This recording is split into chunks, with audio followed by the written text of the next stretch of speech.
Sıratı belki hatif gibi geçmek, malum cennete geçebilmek için Sırat Köprüsü'nden bahsediliyor.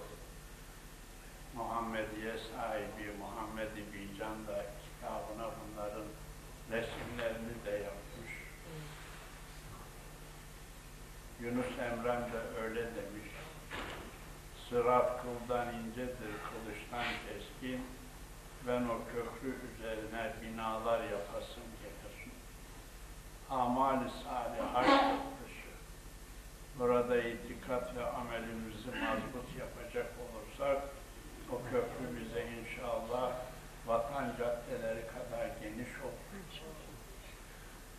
Ve bu köprüden birkaç çeşit geçiş tarzı var.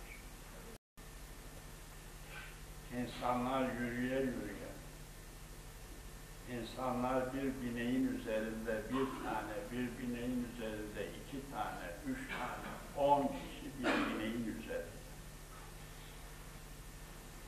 Ve oradan sürüne sürüne geçenler de olacak. Oradan tek geçen zümre, aman çabuk geç, senin gözyaşların benim ateşimi söndürüyor dedirttirecek Allah için ağlayan gözler. Allah için dökülen yaşlar. Cenab-ı Hak bize de inşallah belki hatif gibi o geçidi geçmemizi nasibi müyesser etsin. Evet, daha sonra Peygamber Efendimizin kütüğüne silinmez yazılarla kaydımızı yaptırmış isek, burada onun sünnetini güzel yerine getirmiş, üzerine bol bol salatü selam okumuş isek, Allah Resulü bu kaydını yapmıştır. İşte bu kayıt nedeniyle o gün güneş tepemizden bir karış yukarıda oluyor. Bugünkü Ağustos sıcağına dayanamayan biz kulların o günkü güneş sıkletini düşünerek ancak bundan kurtuluş Cenab-ı Peygamber sallallahu aleyhi ve sellem Efendimizin Liva-i Ham sancağıdır. Onun içine dahil olabilmek.